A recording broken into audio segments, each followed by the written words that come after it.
కేంద్రపాలిత ప్రాంతం పుదుచ్చేరిలో ఎన్నికల ప్రచారం జోరుగా సాగుతోంది. యానాం నియోజకవర్గంలో ఎస్ఆర్ కాంగ్రెస్ అభ్యర్థి మల్లాడి కృష్ణారావు ప్రచారం చేస్తున్నారు. దర్యాలతిప్ప, సావిత్రినగర్, అయ్యప్ప నగర్ తీర ప్రాంతాల్లో పర్యటించారు. తాను నిత్యం ప్రజల్లో ఉంటూ రోజుకు 18 గంటల పాటు పేద ప్రజల అభ్యున్నతి కోసం పాటుపడుతున్నారని తెలిపారు. ఎమ్మెల్యే అశోక్ ను చిత్తుగా ఓడిస్తారని సవాల్ చేసిన మల్లాడి కృష్ణారావుతో మా ప్రతినిధి Rajesh face to face. Puducherry యానంలో ఎన్నికల ప్రచారం జరుగుతున్న నేపథ్యంలో Congress, NR Congress, TVK independent అభ్యర్థులు వారి యొక్క ప్రచారాలు అయితే దూసుకుపోతున్నారు. పుదుచ్చేరి యానం సంబంధించి ఎవరైతే ఎన్ఆర్ కాంగ్రెస్ అభ్యర్థి మల్లాడి కృష్ణారావు అనుకున్నారు వారిని అడిగి మరింత సమాచారం అడిగిన ప్రయత్నం కూడా చేద్దాం. సార్ చెప్పండి, ఇప్పటికే అంటే 35 ఏళ్ల రాజకీయ అనుభవం, ఇక్కడున్న స్థానికులతో మీకున్న పరిచయం, ఎన్నికల ప్రచారంలోకి వెళ్తున్నారు, అసలు ప్రజలను ఎలా ఆహ్వానిస్తున్నారు?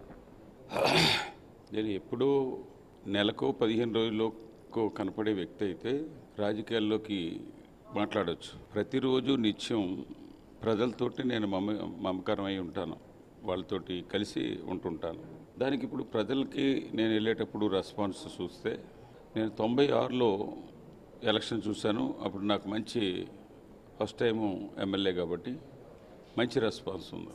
అలాగే 2011 15 సంవత్సరాల తర్వాత మరలా నాకు ప్రజలు ఫస్ట్ ఎలక్షన్లో, మధ్యలో ఎలక్షన్లు 2 ఎలక్షన్లు జరిగినా కానీ 3 ఎలక్షన్లు జరిగినా కానీ 2011లో ప్రజలు నా గురించి చాలా విపరీతమైన అడుగు బయట పెట్టకుండా గెలిపించారు. దాని తర్వాత 2016, 2021 వచ్చినా కానీ 2026 వచ్చేటప్పటికి 15 సంవత్సరాలకు మళ్ళీ రిపీట్ ఆ విధంగా ఉంది. అంటే నాకు ఫస్ట్ సంవత్సరం 15 సంవత్సరాలు, 30 సంవత్సరాలు. ఇప్పుడు ప్రజలు నేను రాజకీయాల నుంచి విరమిస్తానన్నా, రాజకీయాల నుంచి పోటీ చేయకూడదనుకున్నా కానీ ప్రజలు చాలా విపరీతంగా ఇక్కడ లాస్ట్ 5 సంవత్సరాల పరిపాలన చూసిన తర్వాత నా మీద ముందు కంటే ప్రేమ అభిమానాలు ఎక్కువ పెంచుకున్నారు. ముందు నేను ఇంకా చేస్తున్నది ఇంకా తక్కువ అని భావించుంటారు కొంతమంది. చూసిన తర్వాత ఈ 5 సంవత్సరాల్లో రంగస్వామి గారు ఇక్కడ ఓటమి చెందిన తర్వాత తక్కువ ఓట్లతో, ఒక 329 ఓట్లతో ముఖ్యమంత్రి ఈ నియోజకవర్గాన్ని అయ్యే అవకాశాన్ని నేను కానీ నా ఫాలోవర్స్ కానీ కోల్పోయాం.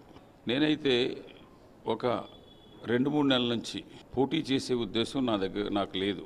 ఒక సంవత్సరం నుంచి మీరు పోటీ చెయ్యాలి అని ప్రజలు ప్రతి మీటింగ్లో కూడా మాట్లాడినా కానీ రైట్ టైంలో నా డెసిషన్ ఏంటన్నా చెప్తానని చెప్పేసి చెప్పుకుంటూ వచ్చాను. నా ఉద్దేశం మరలా ఇంకొకసారి ఇప్పుడున్న రంగస్వామి గారిని యానంలోంచి రిక్వెస్ట్ చేసి ఇక్కడ పెట్టాలి. మొన్న లాస్ట్ 5 సంవత్సరాల క్రితం జరిగిన మిస్టేక్ని సరి చేసుకుని రాబోయే రోజుల్లో మరలా అది గెలిపించుకుని ఈ ఊరిని అభివృద్ధి చేయాలన్నది నా ఉద్దేశం.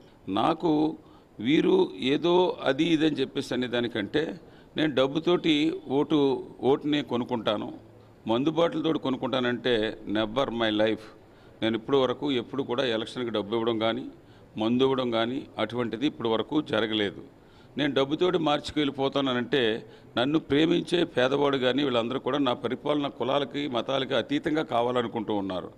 నేనేదో మల్లాడి కృష్ణారావుని నేను అంతం చేసేస్తాను, రాజకీయ సమాధం చేసేస్తాను అని అన్నప్పుడు, అరే పిచ్చోడా నువ్వు చేసేది ఏంటి, నేను కానీ ఓడిపోతే గుండె గీయించుకొని నా పేరు మార్చుకుంటాను.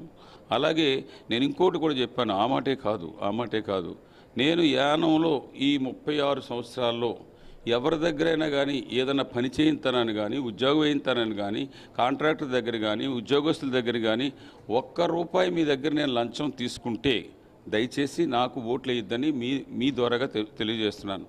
మీ దగ్గర సవాల్ చేసిన వ్యక్తి, నేను ఎలక్షన్లో రూపాయి ఖర్చు పెట్టలేదు, నేను ప్యాకెట్ల దగ్గర నుంచి డబ్బు తీసుకోలేదు, చెత్త మీద నేను బతకట్లేదని చెప్పమానంటే దమ్ము ఉంటే ఈ మల్లాడి కృష్ణారావు చెప్తాడు. చూసాం కదా ఓవర్గా, అంటే కులాల మతాలు అతీతంగా కూడా నేను ఏవైతే 36 ఏళ్ల రాజకీయ అనుభవంలో కూడా ఇక్కడున్న అభివృద్ధి సంక్షేమంతో కూడా ప్రజల్లో మమేకం వెళ్ళాను.